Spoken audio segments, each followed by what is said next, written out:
Okay, so we're gonna recap some stuff and it's gonna sound a little like review because we already talked about mass and weight, but we're gonna add on this concept of gravitational field, what you just calculated to be about 10. We'll add that into our notes. I'll show you how to do the math problems behind this. This is your first official new equation of the year. So you can write this on the lab you just took as notes.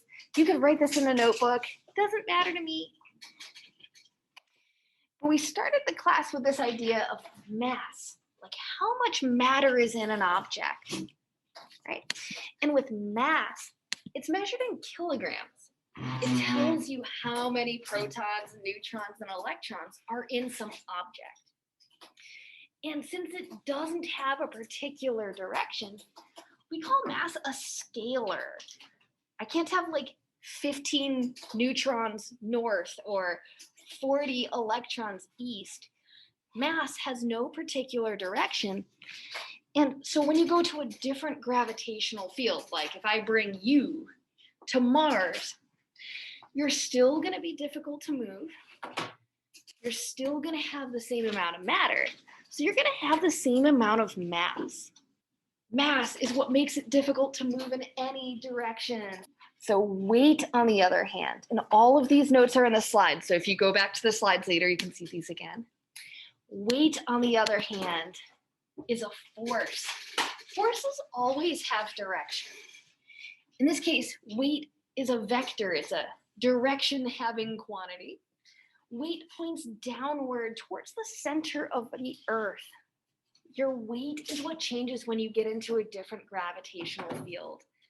So if I brought you to the moon, your mass would stay the same matter, but different weight, different gravitational field, therefore different gravitational force. The moon has less mass, so it can't pull on you as hard as the Earth does. It's what makes lifting a car difficult, because when you have to fight against weight, you need to push up as weight pulls down, and there's no way I could cancel out the weight of a car. What does gravitational field have to do with it? Different planets have different gravitational field. Usually, besides Earth, I'd give you the field of any planet you need to work with. Earth, you should know the gravitational field is 9.8. That's that distortion of space around our planet due to its mass. Right? But any other planet, I would just give you the number, be like, all right, it's the moon, 1.6. It's Mars, 3 point something.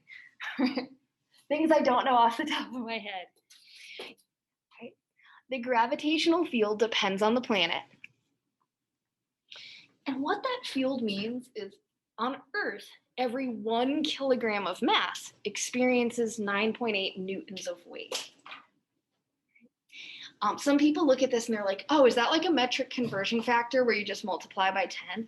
It's not.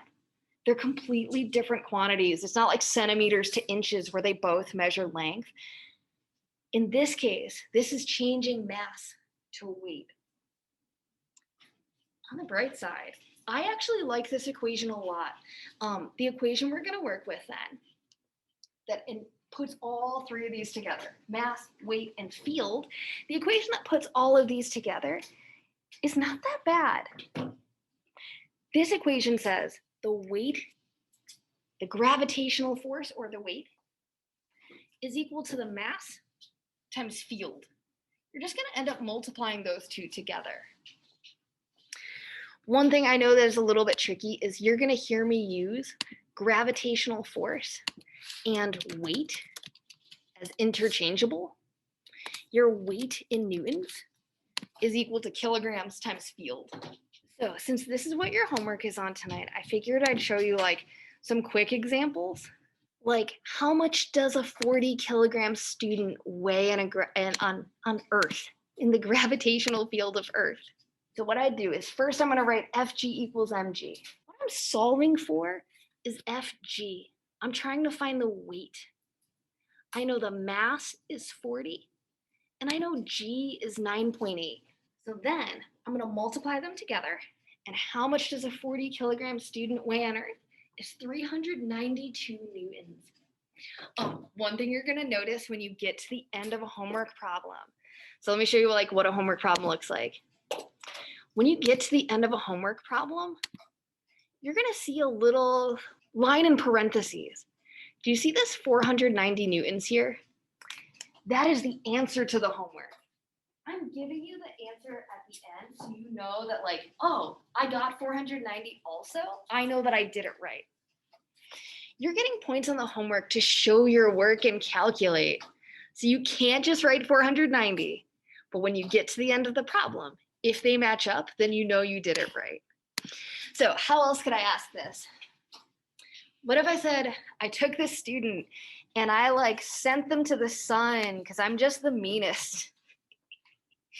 So I send this student to the sun. They still have 40 kilograms of mass because their mass stays the same.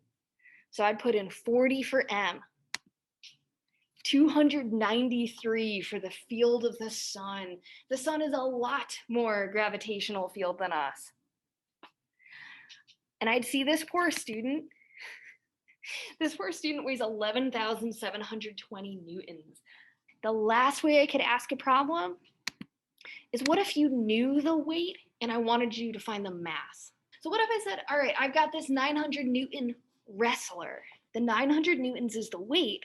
I know they're on Earth, so 9.8 for gravity. And in order to solve that, I would divide by 9.8 on both sides. So if I did 900 divided by 9.8, I go get M. So we've got about 5 minutes left. What you can do for the last 5 is take a look at tonight's homework. See if you can try any of these. They're all using this just one equation. If you want to work